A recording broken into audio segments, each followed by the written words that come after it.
വായിക്കാൻ അറിയില്ല. എന്നാൽ ഞാൻ ഈ പുസ്തകം എടുക്കാനായിട്ട് എന്റെ ഹൃദയത്തിൽ ഇങ്ങനെ പ്രേരിപ്പിക്കുന്ന ഒരവസ്ഥയുണ്ടായി. അത് ഞാൻ എടുത്ത് അതിൽ നിന്ന് ഞാൻ ഇങ്ങനെ നോക്കിയപ്പോ അതിന്റെ ചുവന്ന നാട കിടക്കുന്ന ആ ഭാഗം വെച്ചിട്ട് ഇങ്ങനെ എന്നും നോക്കിക്കൊണ്ടിരിക്കുമായിരുന്നു. അങ്ങനെ നോക്കിക്കൊണ്ടിരിക്കുന്ന സമയത്ത് എനിക്ക് മാനസിക രോഗമാണെന്ന് പറഞ്ഞു അത് എന്നെ മാനസിക രോഗികൾ കിടക്കുന്ന കെട്ടിടത്തിലേക്ക് കൊണ്ടുപോകുവാനായിട്ട് ഒരു ദിവസം കടന്നു വന്നു.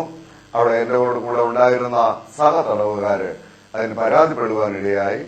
അതുകൊണ്ടാണ് എന്നെ കൊണ്ടുപോകാനായിട്ട് വന്നത്. എന്നാൽ അന്നൊരു ഹൈന്ദവ 2 സ്റ്റാർ വെച്ച ഒരു ഉദ്യോഗസ്ഥൻ എന്റെ ജീവിതത്തിൽ അദ്ദേഹത്തെ ഞാൻ അതിന് മുൻപൊന്നും കണ്ടിട്ടില്ല. എങ്കിലും അദ്ദേഹം പറഞ്ഞു ഒരാഴ്ച ഇവിടെ കിടക്കട്ടെ, അവന് മാറ്റം വന്നില്ലെങ്കിൽ മാറ്റിത്തരാമെന്ന് പറഞ്ഞിട്ട് എന്നെ 33 പേർ ഉപയോഗിക്കുന്ന കക്കൂസിന്റെ വാതിൽക്കൽ കൊണ്ടുവന്ന് കിടത്തുവാനിടയായി. അവിടെ 1.5 വർഷം ആ കക്കൂസിന്റെ വാതിൽക്കൽ കിടന്നു. അവര് ആ റൂമിലുണ്ടായിരുന്നവര് ആഗ്രഹിച്ച കാര്യങ്ങൾ നടക്കാത്തത് കൊണ്ട് എന്നോട് വളരെ മോശമായ നിലകളിൽ അവിടെ ഇടപെടുവാനിടയായി. എങ്കിലും ഞാൻ ദൈവത്തോട് പ്രാർത്ഥിച്ച് അവിടെ 1.5 വർഷം കിടക്കുവാൻ എനിക്ക് ദൈവം കൃപ തന്നു. അവിടെ കിടക്കുവാനുള്ള ഒരു കൃപ എനിക്ക് തരണമേ എന്ന് ഞാൻ ദൈവത്തോട് പ്രാർത്ഥിപ്പാനിടയായി. അവിടെ ഇരുന്ന് ഞാൻ ഒരു ദിവസം ഞാൻ ഇങ്ങനെ പ്രാർത്ഥിച്ചുകൊണ്ടിരിക്കുമ്പോൾ എല്ലാവരും വേദപുസ്തകം തുറന്നു വെച്ച് വായിക്കുന്നുണ്ട്. ഞാൻ ദൈവത്തോട് പ്രാർത്ഥിച്ച് കർത്താവേ നിന്റെ വചനം പഠിക്കുവാൻ എനിക്ക് കൃപ തരണമേ എന്ന്. ഒരു ദിവസം രാത്രി എല്ലാവരും ഉറങ്ങിക്കിടക്കുമ്പോ ഒരു ഭക്തൻ വന്ന് എന്റെ അടുക്കലിരുന്നു. അത് ഒരു പുസ്തകം തുറന്ന് ഇങ്ങനെ വെച്ചു. ആ പുസ്തകം അതില് എന്റെ കൈ പിടിച്ചിട്ട് ആദ്യം ദൈവം എന്ന് എഴുതി കാണിച്ചു. അതിൽ വേറെ അക്ഷരങ്ങളൊന്നുമില്ലായിരുന്നു. രണ്ടാമത് അതിൽ കർത്താവ് എന്ന് എഴുതി കാണിച്ചു. അത് 3 പ്രാവശ്യം എന്നെ വായിപ്പിച്ചു. മൂന്നാമത് യേശു എന്ന് എഴുതി കാണിച്ചു. അത് 3 പ്രാവശ്യം എന്നോട്ട് വായിപ്പിച്ചു. ആ ഭക്തൻ എന്റെ അടുക്കൽ നിന്ന് എഴുന്നേറ്റ് എന്റെ തലയിൽ ഇങ്ങനെ ഒന്ന് തടവിയിട്ട് എന്റെ വലത് തോളത്ത് 3 തട്ട് തട്ടിയിട്ട് ആ ദർശനം എന്നെ വിട്ട് മാറി. അന്നു മുതൽ ഇന്ന് വരെ ഈ വേദപുസ്തകം വായിച്ച് അത് പഠിക്കുകയും മറ്റുള്ളവരോട് പറയുവാനുള്ള കൃപയെ എനിക്ക് ദൈവം തന്നു. ഞാൻ ആ ജയിലിൽ പോകുമ്പോഴേ രക്ഷിക്കപ്പെട്ട ഒരു വ്യക്തിയും ആ ജയിലിൽ ഇല്ലായിരുന്നു. ആരാധനയ്ക്ക് പോകുന്നവരുണ്ടായിരുന്നു.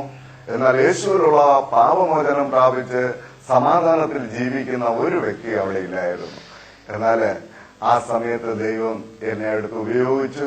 ഞാൻ ഒരു വ്യക്തിക്ക് വേണ്ടി പ്രാർത്ഥിച്ച് എന്നോടുകൂടെ ഇരുന്ന് പ്രാർത്ഥിക്കാൻ ഒരു വ്യക്തിയെ തരണമെന്ന് അതിന് ദൈവം ഒരു വ്യക്തിയെ എനിക്ക് തന്നു. എറണാകുളത്തുള്ള അദ്ദേഹം ഇന്നൊരു പാസ്റ്ററായിരിക്കുന്നുണ്ട്. ജോർജ് എന്നാണ് അദ്ദേഹത്തിന്റെ പേര്.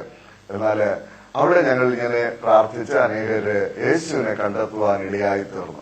അങ്ങനെ ജയിലില് വരുന്ന ഈ ശിക്ഷിക്കപ്പെട്ട് വരുന്ന വ്യക്തികളെല്ലാം തകർന്നു വരുമ്പോ അവരുടെ അടുക്കൽ ഇങ്ങനെ അടുത്ത് ഓടി ചെന്നിട്ട് യേശുവിനെ രക്ഷകനായി സ്വീകരിക്കുന്നതിനെ കുറിച്ചും യേശു സമാധാനം തരുന്നതിനെ കുറിച്ചും പാപത്തിൽ നിന്നും ശാപത്തിൽ നിന്നും രോഗത്തിൽ നിന്നും വിടുവിക്കുന്നതിനെ കുറിച്ച് ഈ വചനത്തിൽ നിന്ന് വായിച്ച് പറഞ്ഞു കൊടുക്കുകയും അത് അവരോട് വായിപ്പിക്കുകയും ചെയ്യുമ്പോൾ അനേകർ രക്ഷിക്കപ്പെടുവാനിടയായി. എനിക്ക് 12 വർഷവും 6 മാസവും തിരുവനന്തപുരം സെൻട്രൽ ജയിലില് കിടക്കുവാൻ എനിക്ക് ഭാഗ്യം ലഭിച്ചു. അത് എന്റെ ജീവിതത്തിലെ ഏറ്റവും വലിയ ഭാഗ്യമാണ്. ചിലപ്പോൾ നിങ്ങൾക്കത് അത്രത്തോളം ഞാൻ പറയുന്നതിൽ മനസ്സിലാകില്ല. ഞാൻ 9 വയസ്സില് സ്ഥലം വിട്ട് കൊല്ലത്ത് വന്ന് ചുമട്ടു തൊഴിലാളി ആയതല്ല. ഞാൻ ആ കടത്തിണ്ണയ്ക്ക് ഒരു തൊട്ടിച്ചാടി എന്നാണ് എന്നെ വിളിക്കുന്നത്. ആ നിലയിൽ വളർന്നു വന്ന എന്നെ എത്തിച്ചത് തിരുവനന്തപുരം സെൻട്രൽ ജയിലിനുള്ളിലാണ്. പലപ്പോഴും ഞാൻ പോലീസ് സ്റ്റേഷനിൽ കയറി ഇറങ്ങിയെങ്കിലും ആ സെൻട്രൽ ജയിലിൽ വന്ന് എന്റെ ജീവിതം അവസാനിച്ചെന്ന് പറഞ്ഞപ്പോ ആ സെൻട്രൽ ജയിലിനകത്ത് വെച്ചാണ് എനിക്കൊരു പുതിയ ജീവിതം എന്റെ യേശു തന്നെ. അതുകൊണ്ടാണ് എന്റെ ജീവിതത്തിലെ ഏറ്റവും വലിയ ഭാഗ്യമെന്ന് ഞാനത് പറഞ്ഞത്.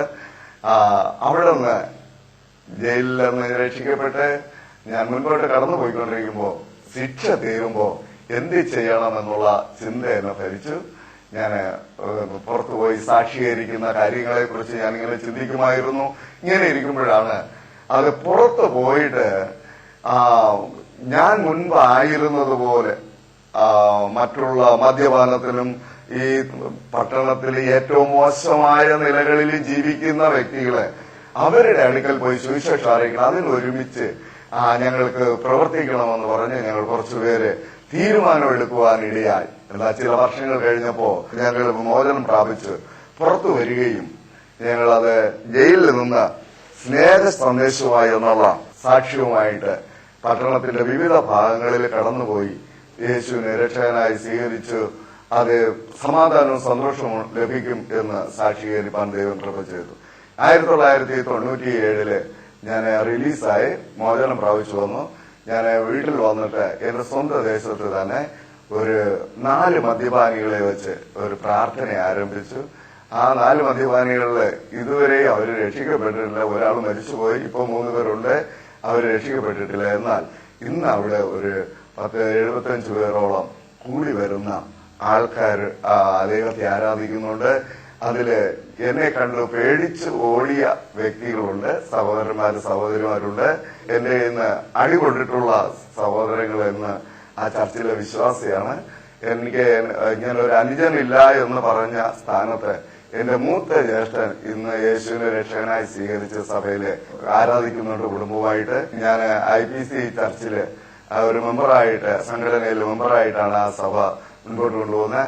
എന്നാൽ ജയിലുകളില് ആണ് ഏറ്റവും കൂടുതൽ സുവിശേഷം അറിയിക്കാനായിട്ട് കടന്നു പോകുന്നത്. തിരുവനന്തപുരം ജില്ലയില് ഉള്ള ജയിലുകളില് ഞാനും വേറൊരു സഹോദരനും കൂടി കടന്നുപോയി ഞങ്ങള് അവിടെ സാക്ഷീകരിക്കുകയും ജയിലിൽ പോയി ശുശ്രൂഷിക്കുകയും ചെയ്യുന്നുണ്ട്.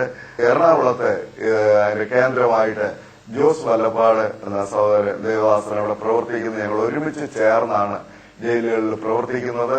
മറ്റു പട്ടണങ്ങളിൽ സാക്ഷ്യം പറയുന്നതും അത് പരസ്യവും നടത്തുന്നതും മറ്റ് വലിയ പട്ടണങ്ങളിൽ ഇതുപോലെ ക്രൂസൈഡായിട്ട് നടത്താറുണ്ട്. ഇങ്ങനെ യേശു ഒരു വ്യക്തിയെ രൂപാന്തരപ്പെടുത്തുന്നു എന്ന് പറഞ്ഞാൽ ഏതൊരു വ്യക്തിയെയും, എത്ര ഭാവിയായിരുന്നാലും ആർക്കും പ്രയോജനമില്ലാത്തവനായിരുന്നാലും അവന് രൂപാന്തരപ്പെടുത്തുന്നു എന്ന് പറയുവാൻ വളരെ പ്രാഗൽഭ്യത്തോടെ ദൈവം അത് ഞങ്ങളെ ഉപയോഗിക്കുന്നുണ്ട്. കാരണം എന്റെ ജീവിതത്തില് എനിക്ക് അസാധ്യമായിരുന്നതാണ് ദൈവം എനിക്ക് തന്നത്. അവന്റെ വചനം എനിക്ക് തന്നാണ് ദേശത്തിലേക്ക് എന്നെ അയച്ചിരുന്നത്. അതുപോലെ എന്റെ കൂട്ടു സഹോദരങ്ങള് അവിടെ ജയിലിലേക്ക് വരുമ്പോൾ അവർ വളരെ തകർന്നവരായിട്ടാണ് കടന്നു വന്നിട്ടുള്ളത്. ജോസ് വല്ലപ്പാട് കടന്നു വരുന്ന സമയത്തൊക്കെ ഞാൻ യേശുവിനെ കുറിച്ച് പറയുക മാത്രമല്ല, ഞങ്ങള് അവിടെ ആരാധന നടത്തുമ്പോ എന്താണെന്ന് കാണാൻ വേണ്ടി വന്നതാണ്. എന്നാല് അവർക്ക് യേശുവിനെ രക്ഷകനായി സ്വീകരിച്ചെന്ന് പറയുമ്പോ എനിക്ക് അതിയായ സന്തോഷമുണ്ട്. ഇന്ന് ഒരു പുറത്ത് പാസ്റ്റർമാരായിട്ടും സംഘടന പ്രവർത്തകരായിട്ടും ഒക്കെ ആയിരിക്കുമ്പോൾ അത് വലിയ സന്തോഷമാണ്. പക്ഷെ ഇന്ന് ഞാൻ നിങ്ങളുടെ മധ്യേ നിൽക്കുന്നത് ജാതി മത വ്യത്യാസമില്ലാതെ ഏത് ദുഷ്പ്രവൃത്തിക്കാരായിരുന്നാലും ലോകത്തില് യാതൊരു പ്രയോജനമില്ലാത്തവനെന്ന് ഒരു വ്യക്തിക്ക് തോന്നുന്നു, എന്നെ കൊണ്ട് ആർക്കും യാതൊരു ഉപയോഗവും ഇല്ല എന്ന് തോന്നുന്നു എങ്കിൽ യേശു നസ്രയനായ യേശു ക്രിസ്തു ആ വ്യക്തിയെ രൂപാന്തരപ്പെടുത്തുവാൻ മതിയായവനാണെന്ന് എന്റെ അനുഭവത്തിൽ കൂടെ തെളിയിക്കുവാൻ ദൈവം എന്നെ സഹായിച്ചു. എനിക്ക് 4 കുഞ്ഞുങ്ങളുണ്ട്, എന്റെ ഭാര്യയുണ്ട്. ഞങ്ങൾ കുടുംബമായിട്ട് ദൈവത്തെ സേവിക്കുകയും ആരാധിക്കുകയും ചെയ്യുന്നുണ്ട്. ഞങ്ങളെ സ്വന്തം ദേശത്ത് തന്നെ ആരാധന നടത്തി ദൈവത്തെ മഹത്വപ്പെടുത്തുന്നു. ഇന്ന് എന്റെ ശബ്ദം കേൾക്കുന്ന പ്രിയമുള്ളവരെ, ഈ യേശു എത്രയോ നല്ലവനാണ്. ഞാൻ ഇതിനൊരു വിലയും കൊടുത്തിട്ടില്ല. ഞാൻ ഞാൻ പാപിയാണെന്ന് സമ്മതിച്ച് മേലിൽ നിനക്ക് വേണ്ടി ഞാൻ ജീവിച്ചുകൊള്ളാം, എനിക്കൊരു ജീവിതം തന്ന എന്ന് ഞാൻ സമ്മതിച്ചതേ ഉള്ളൂ. എന്നെ കർത്താവ് സൗഖ്യമാക്കിയതാണ്. പോലീസ് സ്റ്റേഷനിൽ നിന്ന് എന്റെ വലത് കൈ ഇടിച്ച് സ്വാധീനം നഷ്ടപ്പെട്ട വ്യക്തിയാണ്. ഇന്ന് എനിക്ക് യേശു സൗഖ്യം തന്നിരിക്കുന്നു. എന്റെ നട്ടല് ജോയിന്റ് തെറ്റിയ വ്യക്തിയാണ്. യേശു എന്നെ സൗഖ്യമാക്കിയിരിക്കുന്നു. ഞാൻ സേവിക്കുന്ന, ഞാൻ നിങ്ങളോട് പറയുന്ന ഈ യേശു രോഗശാന്തി നൽകുന്നവനാണ്, സമാധാനം നൽകുന്നവനാണ്, നിത്യജീവൻ നൽകുന്നവനാണ്. ഏതൊരു വ്യക്തിയെയും അത് മുഖപക്ഷമില്ലാതെ എല്ലാവരെയും സ്നേഹിക്കുന്ന കർത്താവാണ്. അവൻ നമുക്ക് തന്ന, ഞാൻ വേദപുസ്തകം പഠിച്ചപ്പോൾ എനിക്ക് തന്ന ആ അനുഗ്രഹം, അതല്ല അവന്റെ വാഗ്ദത്തം എനിക്ക് ലഭിച്ചത്. എനിക്ക് യേശുവിനോടുകൂടെയുള്ള കൂട്ടായ്മയും മരണശേഷം ഒരു നിത്യജീവനും ഉണ്ടെന്നുള്ള ഉറപ്പും പ്രത്യാശയും എനിക്ക് തന്നിരിക്കുന്നത്. അതുകൊണ്ടാണ് ഈ സാക്ഷ്യം നിങ്ങളോടുകൂടെ ഞാൻ ഇന്ന് പങ്കുവയ്ക്കുന്നത്. യേശുവിനെ രക്ഷകനായി സ്വീകരിച്ചുകൊണ്ട് നിങ്ങൾ കർത്താവിന് വേണ്ടി ജീവിക്കണമെന്ന് പറഞ്ഞുകൊണ്ട് എന്റെ സാക്ഷ്യത്തിൽ നിന്ന് ഞാൻ ഭ്രമിച്ചുകൊള്ളുന്നു. ദൈവം നിങ്ങളെ അനുഗ്രഹിക്കുമാറാകട്ടെ. ആമേൻ.